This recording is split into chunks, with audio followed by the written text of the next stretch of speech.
For Bodies of Culture through Levitt Pavilion, this is Bruce Trujillo with Third Iris, an exploration of creative practice, process, and flow, talking with artists about their work and how it relates to innovation, revolution, intuition, and surrender. Beginning our episode with a deep breath in and exhale out. Setting space for curiosity, focus, and joy. Today's guest has been sharing her gifts via words, primarily. Suzi Q Smith is a Denver legend in her poetry, yes, but beyond that, she's an organizer, teacher, playwright, and so much more. Suzi, thank you so much for joining Third Iris. Thank you for having me. I'm so excited to be here. I am so excited to talk to you. This is going to be fun. I think so. So I want to know, big question to go off bat, what it is about words that transform energy, transform space, and what about working with words intrigues you? I think that words are incredibly powerful, right? This is how we shape our stories and understandings of ourselves and the world we live in. They're how we decide like what's true, what's not true. I think being able to language things is also a way that we can invite other people to the experience that we're having. And that is a way that we can make it interpersonal. Without words, we can't really do that. And so being able to say, like, do you feel that?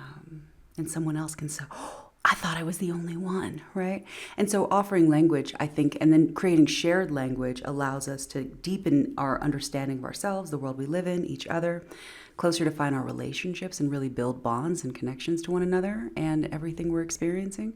So words are important. Words matter. Also, I think we probably all have had someone in our lives say something horrifying to us that still lives in our body somewhere. Yeah? Is it just me? Right? Mm-hmm. Words have a lot of power. Or high praise, right? That you still think on when you need a little moment of like, right? When like words have a lot of emotional impact, right? They have a lot of intellectual impact. They have a lot of spiritual impact, right? Like again, giving language to our beliefs helps us to move toward them. So I think that words are incredibly significant. I was drawn to them because I was raised in a very language-heavy household. I was raised by my grandmother. We went to church 5 times a week. Count them 5. Sunday nights, Monday nights, Wednesday nights, Friday nights, and of course Sunday mornings. We also had Bible study at the house.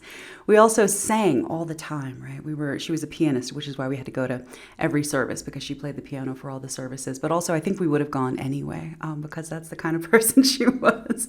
So there was a lot of Bible reading. And I think because of that, and it was referred to as the Word, right? Mm-hmm. This very, very sacred document. And so I think that was already instilled in me, like this holiness and sacredness of language.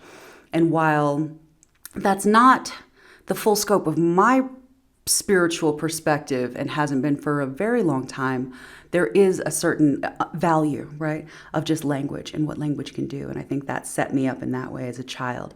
Very, very seriously, just knowing how important words were to her and to a lot of people around me. And so I think that's part of like how it came to it, but also her father was a poet. And so reciting poetry in our household was a very, very normal thing to do amongst my family. My family reunions are typically, there is a talent show. And everyone is expected to perform. And so even if you're just a friend of the family, there will be a time that's like, guess what? You're doing something. If you don't sing, you will dance. If you don't dance, you will act. If you don't act, you will recite a poem. If you don't, there's going to be something, like everyone is contributing some sort of a talent.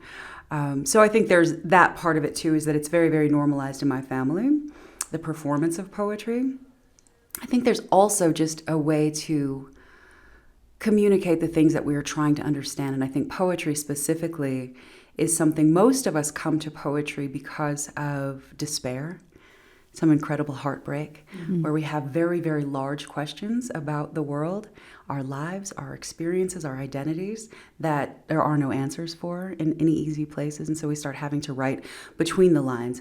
We don't have clear narratives in poetry. And so we can start to explore these and language these unlanguageable things. And I think I was always I've been like this my entire life. And so I've always had very big questions.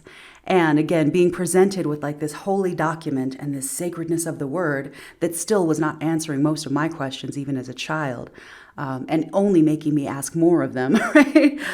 Led me very much to okay, I think I need to find ways to language some of the things that I'm experiencing.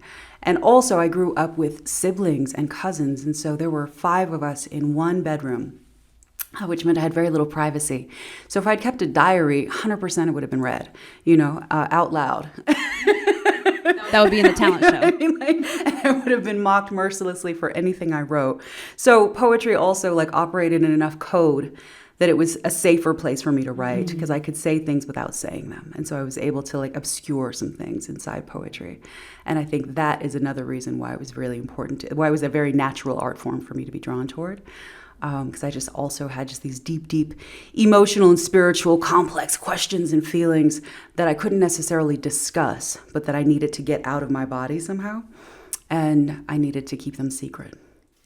Well, there's so many different types of poetry. So what was your journey in finding these little crevices? Because eventually becoming a slam poet and exploring that, I don't think that a lot of young kids, at least back in the 1900s, you're not introduced to that as a young child as maybe kids are today. So tell me about that journey from reading the word into creating the word in slam.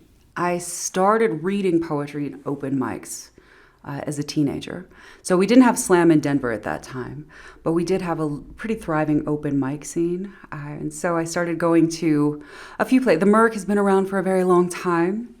And I also I had a friend, Zach Kopp, who was a friend of a friend in high school. And so I met him, I think I was maybe a sophomore in high school. And he used to go by the name Henry Alarm Clock. And he was always hosting these little open mics at different coffee houses. And so I would go to his open mics and read. And it was usually a lot of older beat poets, and then there was just little old teenage me with my shaking paper in my hand, just saying whatever thing I could be brave enough to say. I was very, very quiet as a child, so quiet that people thought that I couldn't speak. They actually thought there was something going on there, which there may have been. But also I'm the youngest in my family, so that means there's a lot of loud people who will do my talking for me, and it's easy to just let it happen. So I think that was part of it, but I was also just extremely quiet until I couldn't be, right? And so my first time ever singing for an audience, actually, I was so nervous that I laughed myself off the stage. Literally, fell off of the stage and rolled onto the floor below, and continued laughing until we were escorted from the sanctuary. So, winning start as a performer. Sometimes people tell me oh, you're such a natural performer, and I just no, darling. This was so much practice and many, many years of skill development, because naturally I am quiet in the house in a corner somewhere and I speak to no one ever. So it's a skill that I had to learn and practice. And it was because what I was in me was just too large to contain in a body. And so I would go to these open mics and just read my little quiet poems, and over time got more and more comfortable on mics. I avoided slam for a long time. And so slam started in Denver in the maybe early 2000s, late 90s possibly, at the Merc. Mm-hmm. And I would go to slam sometimes, but I didn't compete in them because I didn't feel like I wanted to expose myself to judgment in that very direct way. Slam, right. They throw up Olympic style numbers after you're done. And that didn't feel like my journey. And I also was concerned that I would start writing to the audience and writing for scores rather than writing what I needed to write. And so I avoided slam for a very long time as a writer. But I was still performing a lot and building a lot in the spoken word world and performing quite a lot more. I was very involved with Cafe Nuba by that point and many other open mics in the city. Poet as Muse, Pretty Boy School of Public Speaking. We had quite a lot of really good open mics in those days in Denver. This is mid-2000s. And then in 2006, Denver's slam team won the National Poetry Slam. Mm-hmm. And it was a very big deal, Denver did it. And the poets on that team came home and they were like, okay, I think we need to start a second slam in Denver. Though none of us actually want to organize it or run it, but we know there needs to be a second one. Who will run it for us? And so then they reached out to me. And so it was Ashara Akundayo, who is not a poet but a curator, as well as Panama Soweto and Ken Arkine. And they said, hey, we want to start a new slam. Will you do it? It's basically, will you be the slam master? And I was like, sure, absolutely. What's a slam master, though? I don't even know what it is. I went, okay, I'll get into it. So that meant that I could organize and be supportive and hold the space for people who wanted to slam, but I didn't have to slam myself. And I was like, okay, I think this is a way that I can be involved without changing my voice. as an artist. And so that is what happened for a good couple of years still. I ran the slam without slamming. And then finally I was like, okay, I think I found my way into this. And now I can feel comfortable slamming without feeling like it's changing who I am. Well, and what an interesting time in the Denver Slam history, I guess. You just mentioned some very, very well-known names within the community, but then you also have been an instructor and teacher to now not new, I guess at this point, but like the generation that came in with you or after you are also nationally known and well known. So tell me about that space in time within the Denver poetry, open mic, and slam community where it was really shaping itself and where you fit into that. There were so many of us, right? I'm really, really grateful I got to be part of this school of a lot of, just happened to be, I think, a zeitgeist moment. And there was also thinking about like what poetry and spoken word at that time specifically were doing nationally, right? There was like, we had Def Poetry Jam on HBO and like, hosted by Yassine Bey. Like, it was very exciting, right? It was like cool to be a poet. And so a lot of people who never, there was like Love Jones was like another one of those like kind of kickoff points, right? And that kind of gave rise to Cafe Nuba. And then as it built as a tradition, like in a larger way, Ashara really did a lot of work in this city for like bringing, I think, Denver a lot of national attention, particularly with Cafe Nuba, because she was curating these national poets to come in who would otherwise never come to Denver, right? And she was creating space for them to build enough of a showcase when they were here and with all of the other poets holding space. So Miriam Chernilla hosting Poet as Muse, Ken, and then also there was Bobby, and he was founding Cafe Cultura at that time. And so there was enough audience in the city and people were excited about poetry that when someone came with a large like national following, there were enough shows for them to like make it work, right? So it became much more attractive for them to come. So Denver became like the spot. And the more that we were attracting like talent from all over the place, the more we as a community got exposed to a lot more traditions and possibilities and ways in, right? So building that network, and it also just like built for us, I think, what we were doing collectively, because we didn't have a ton of support. Arts are not really well funded in many places. Literary arts are, it's pitifully funded, and then poetry, the least of all. Right? So everything in poetry pretty much has to happen on a dollar and a dream, which I think makes it powerful and scary in a lot of ways, because it's not really buyable, Right. Poetry is maybe the least commercial art form that there is. Well, and then add into that, like black and brown bodies saying these things, like we're not going to fund and that. Because it operates in language, which is clear. Yeah. There's no nuance, really. Right. It's like very much just like, and then slam specifically is so reliant on narrative, right? Because it's when we're talking spoken word or anything's presented in oral tradition, you can't do too much nuance, because then people don't understand what's happening. Right. And you have this short period of time to hold people's attention, and so you've got to give them some clarity. And so there's a lot more narrative, and so again, that makes the language that much more threatening in a lot of ways to like people in power. And because we're doing with a dollar and a dream, it's really hard to, and often not even a dollar. Right? So it's just like 30 cents. Right. And so it's just really, it's a very uncontainable thing. It's very difficult to manage what people are going to say or do on a microphone when it's very urgent and honest voices getting out here.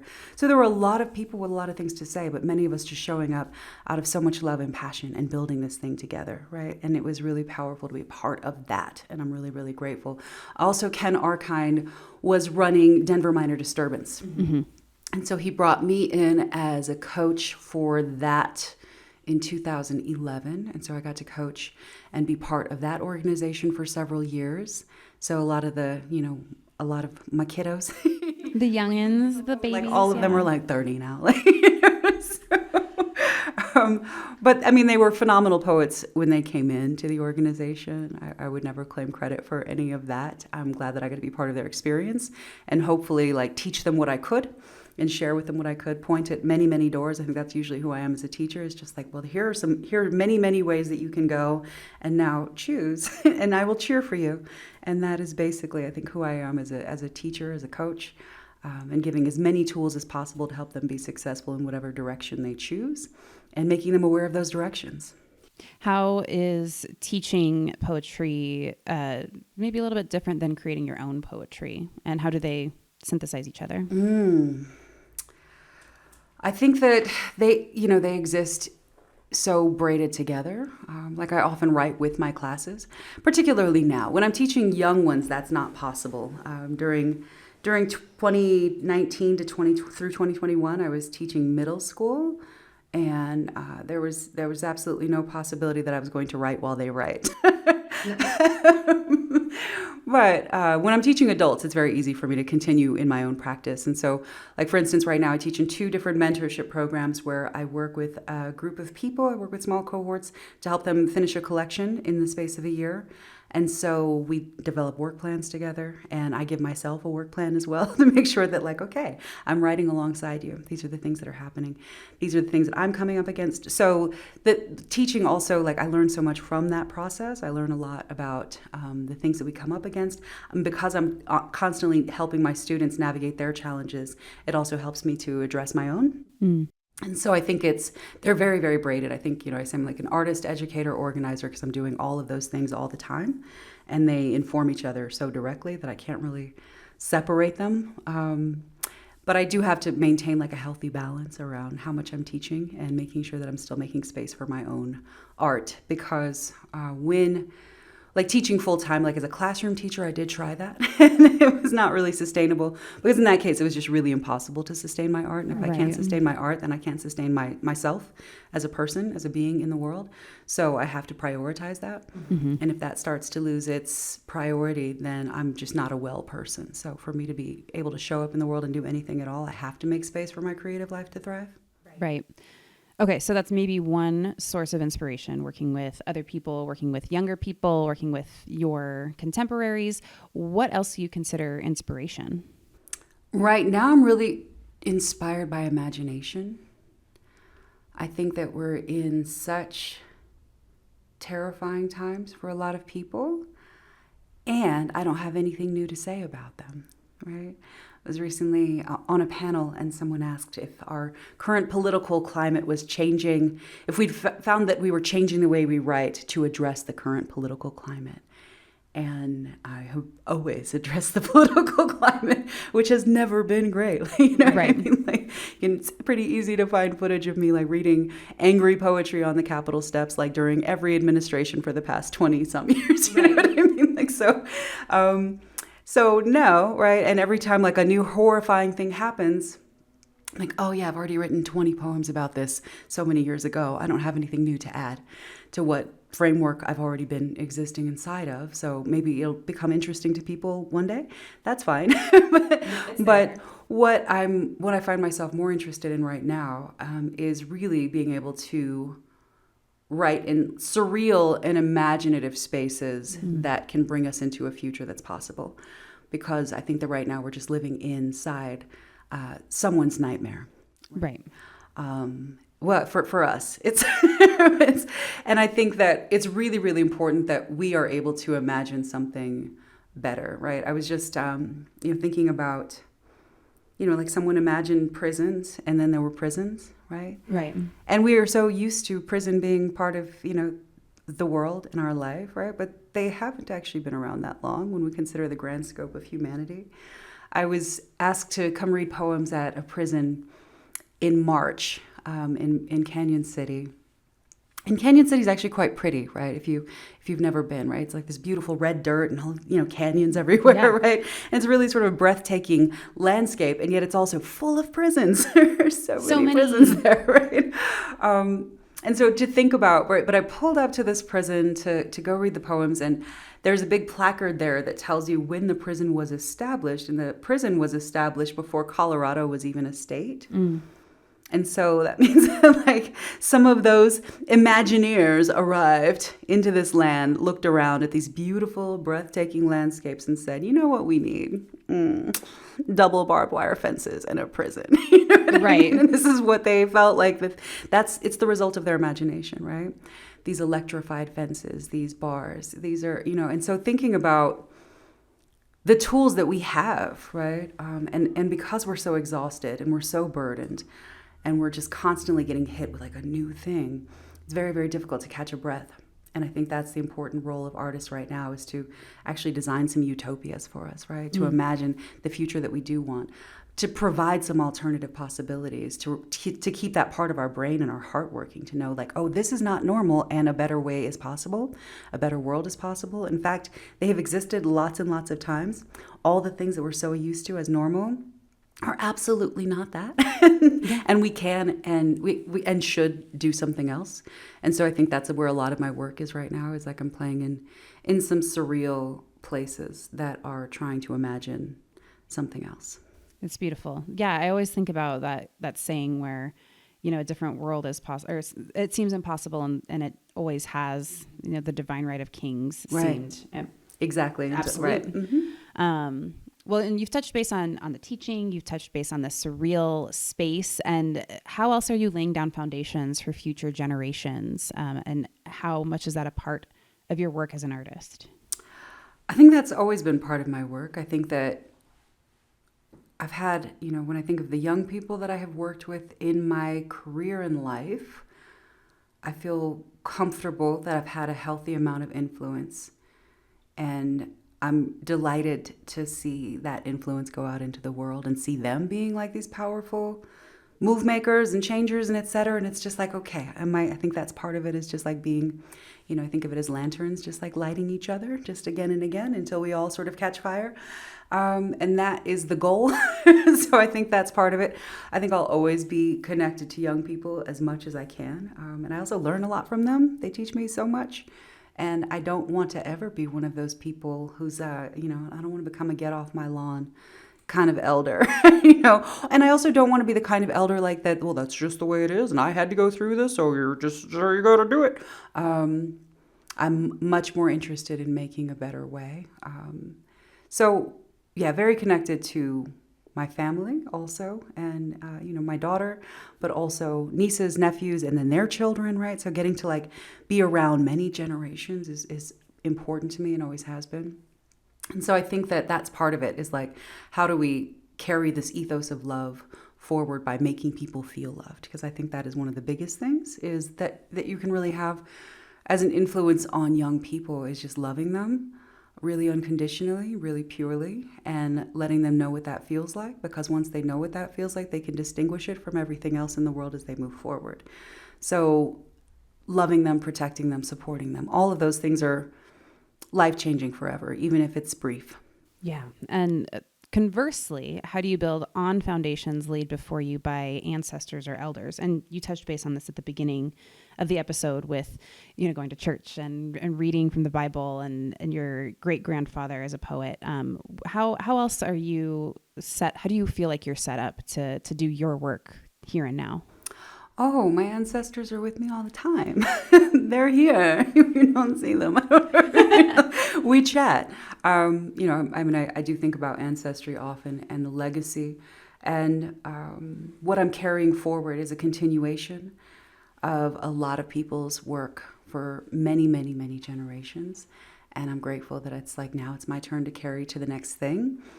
I have an ancestral altar at home that kind of frightens people. It's just a little, it's large and intense. And I notice when people come to my home, like there are some people that completely avoid that corner, and then some people that are very drawn to it and like they want to like hang out and like, oh, who's this? Let's talk about it. And then some people are like, oh, that is so many photographs. It's like they can feel it and they're like, oh, I'm not gonna, can't. But I engage with it pretty regularly and think about the legacies that I inherit. And then there's a whole other one in my office that is around, that are the artists that I think have paved the way for me to exist as a person. When I think about the people who I've always grown up getting to read or listen to, and how so many of them did not have access to the kinds of platforms that they exist on in my lifetime, right? I think Maya Angelou didn't have a Maya Angelou, right? Right. I mean, I think about Lucille Clifton, right? Gwendolyn Brooks, June Jordan, right? Toni Morrison, Nina Simone. Like I think about all of they didn't have them in the same way, right? We grow up in very, very rich communities. And so in that way, yes, there are many, many, many of us, right? But when we think about the platform and being able to follow those pebbles, that they leave for us, right? A lot of that they had to do. And so it would be irresponsible of me to not continue the tradition. And listening to that ancestral knowledge, talking with those ancestors, engaging with that outside, what little pieces, how do you listen back? What does that intuition tell you? And then transferring it onto a page or transferring it into the mic, how does that alchemize? I have an intense meditation practice. Yeah, that's a big part of it. So spend a lot of time in meditation, a lot of time in silence, a lot of time alone. I probably spend more time alone than anyone I know. So I think that's key, is being able to be with the silence and be with myself and my thoughts and feelings and let them be as big and wild as they need to be, but also to be able to really listen and stay in practice. And that's a big part of it too. I have a very intense writing practice. Like I write every single day. It's not necessarily writing that's going to go anywhere or do anything or be seen by any other eyes but mine, but I do write every single day. I meditate every day. And I sing pretty much every day too. Like these are all part of the same practice for me. So those things I think help me to alchemize some of what is happening, right? And I also read a lot. Reading and studying is important too, to get like those sparks and to find the threads that I'm being shown. And also taking walks. I think that's kind of a meditation too. Going outside, letting the sun touch my face, listening to the birds. Can you talk a little bit about developing those kind of daily practices and maybe the discipline that you have had to, like, okay, I'm going to, I try and meditate every day, and it's very difficult to be like, yep, I'm going to set aside the time and I'm going to do it, as opposed to maybe staying in bed or continuing reading something or whatever it is. So talk about that relationship with those daily practices that now are a part of your life. I would say I've developed them because I've needed them, and I wouldn't be alive without them. And so that's a big part of it. It's definitely not prescriptive either, because this isn't what everyone should do. And I think about writing. I talk to people about writing practice all the time. I know genius people who create brilliant works who write 2 weeks out of the year, who write a month out of the year, because they spend the rest of the time living their life and being really observant. And so there are so many ways to be like in meditation, to be in practice. Thinking about what that looks like for you and what your life really looks like matters, and taking that into consideration and what's possible in those moments, right? I think about, who I am now. I live alone is one of them, right? I'm an empty nester. I get a lot of time to be by myself, right? This is a gift. Most of my work I get to do from home, right? So it makes it possible for me to maintain my practices in a really disciplined fashion, right?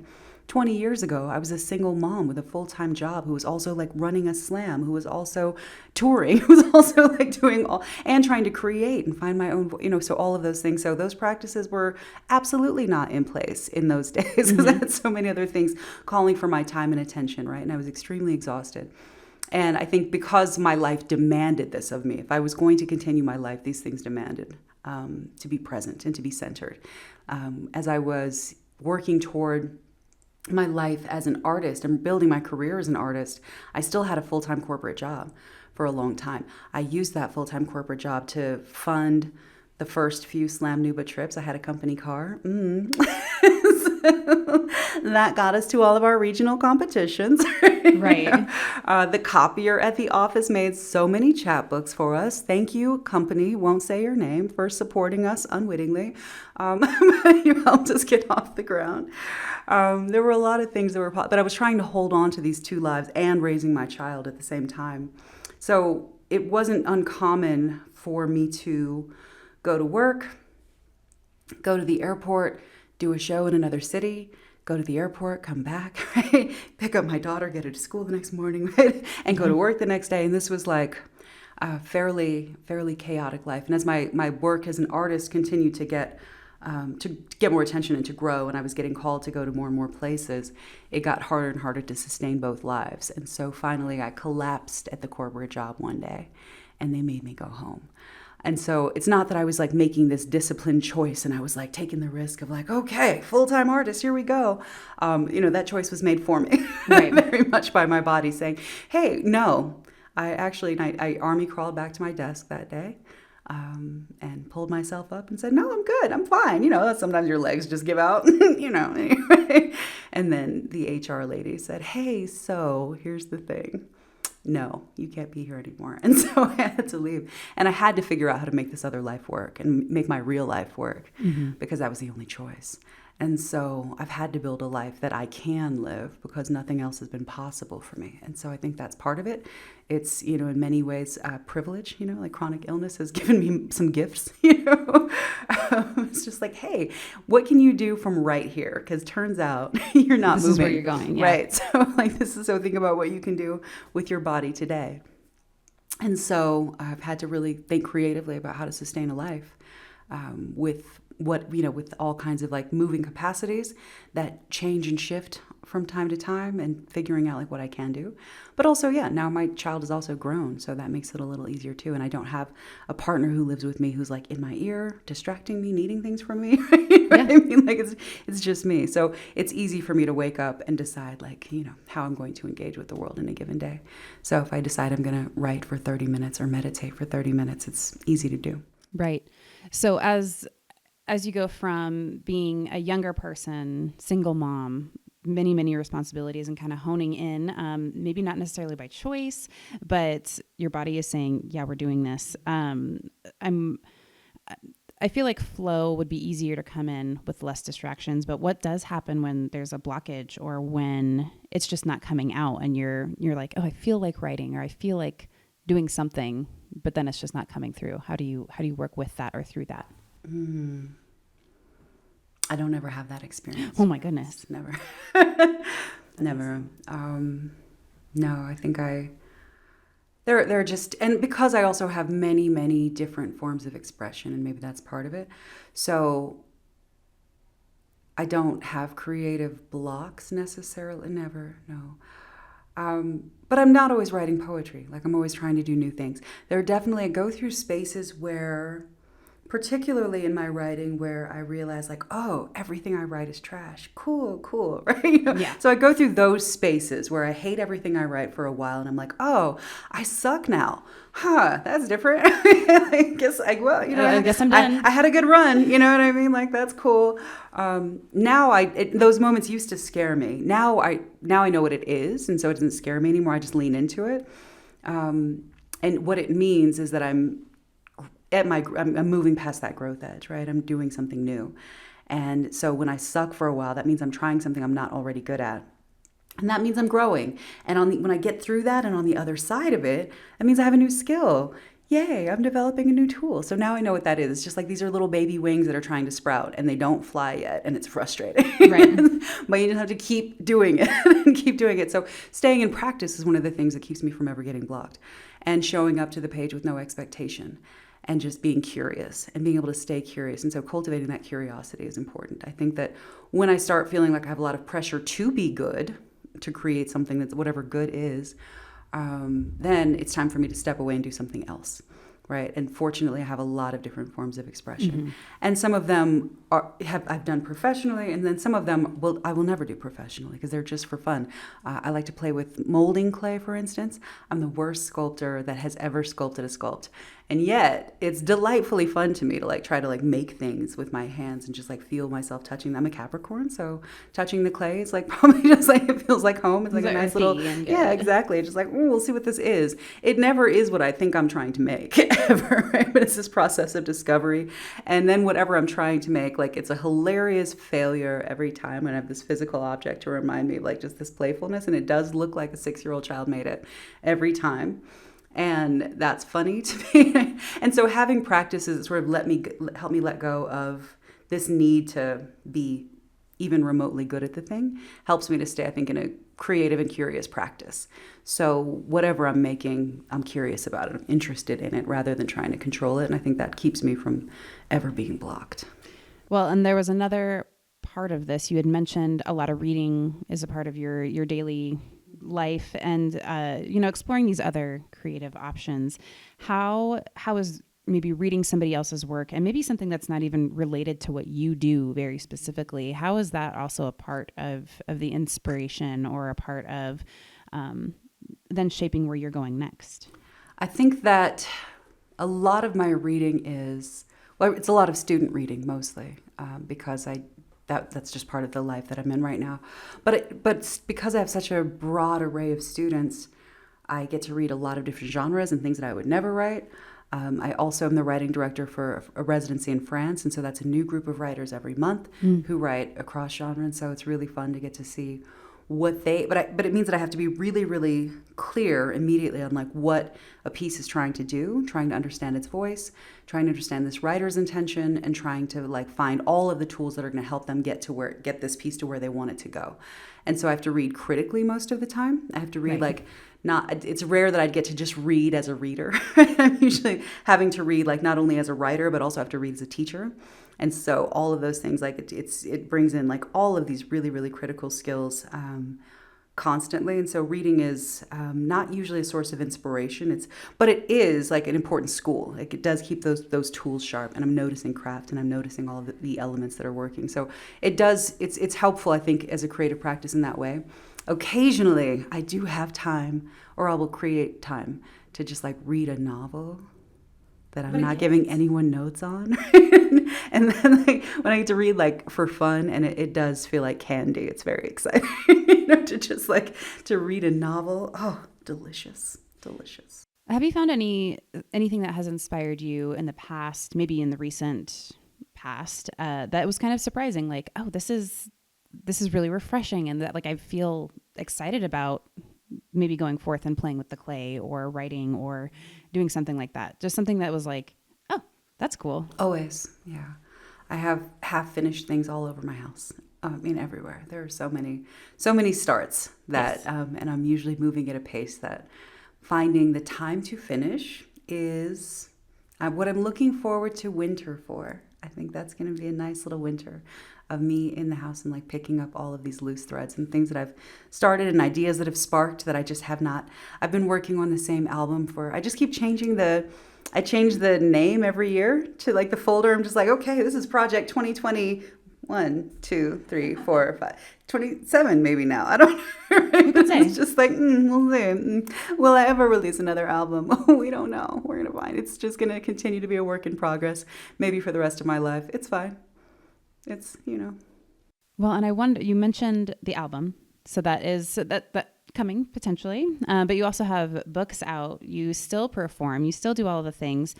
I know that there is crossover within that, but are there certain pieces where it's like, this must be read, this just needs to stay in print form?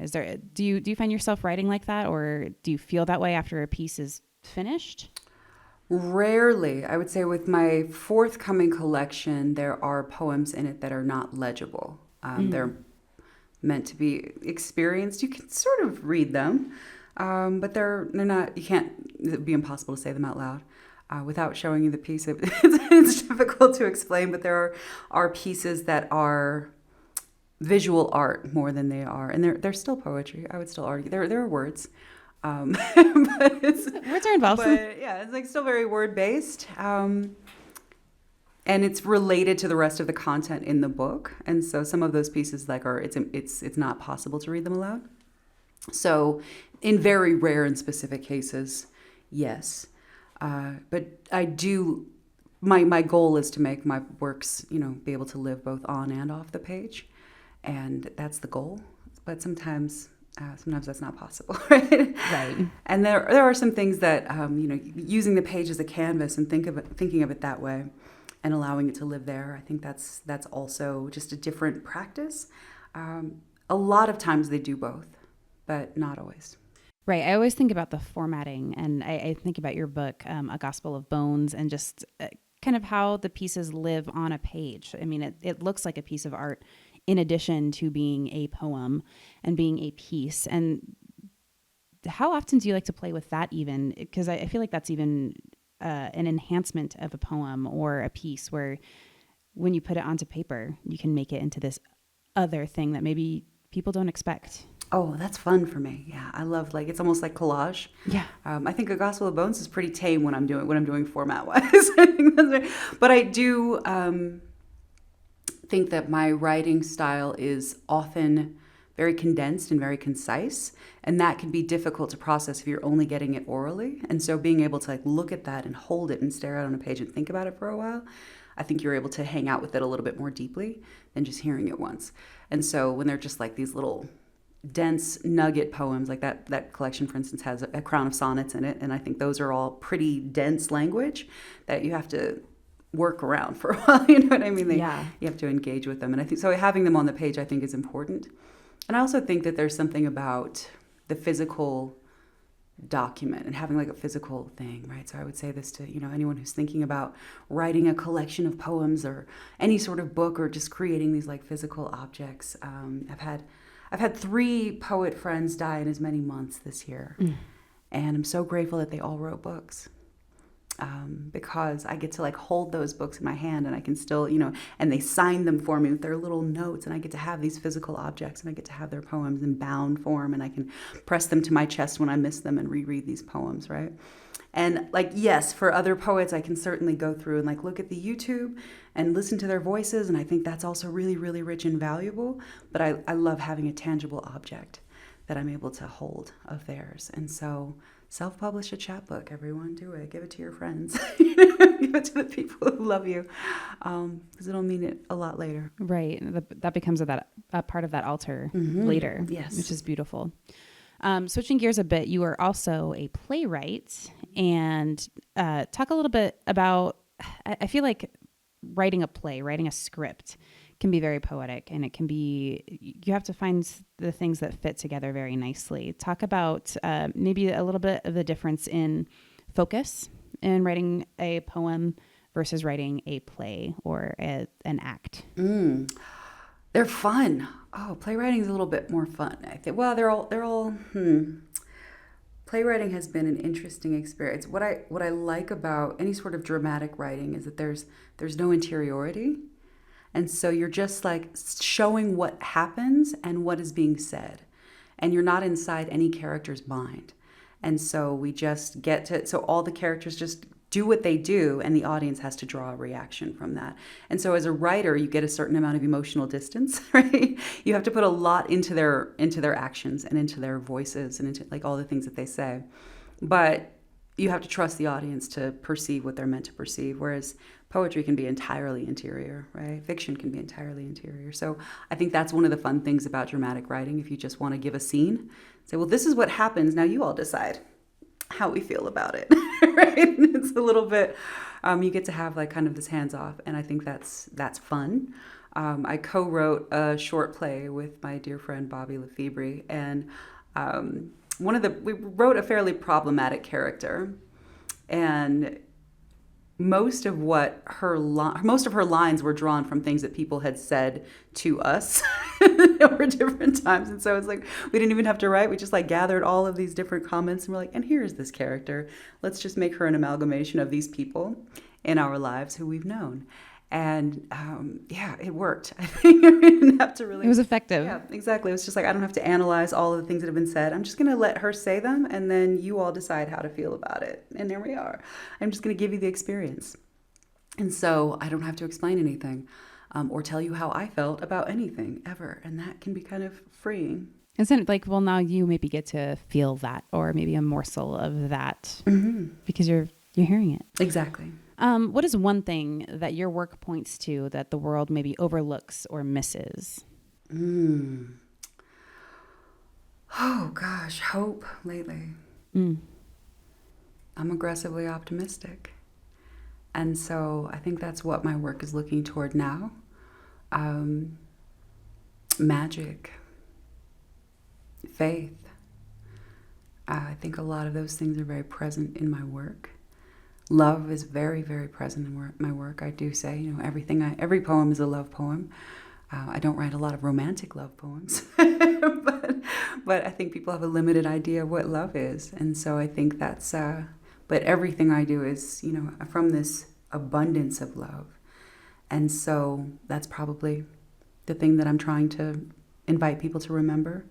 I think as an artist, that's typically what I'm doing, is inviting people to deep feeling And that makes a lot of people uncomfortable, or it makes a lot of people feel seen. It just kind of depends on, not everyone's my audience. That's okay. Right? Just accept it. Like, what we're going to do is get into some deep feelings together, right? Like, I'm just like, my name is Suzi Q Smith. That's your trigger warning. Let's go ahead and cry together. Let's get into it. Right? So, well, you also have, there will be lots of crying. There will probably be crying is a class that I teach. And it's also a prompt journal. And I'm working on launching a self-paced version of that course for people who want to do their crying independently, so they don't have to do it in a cohort.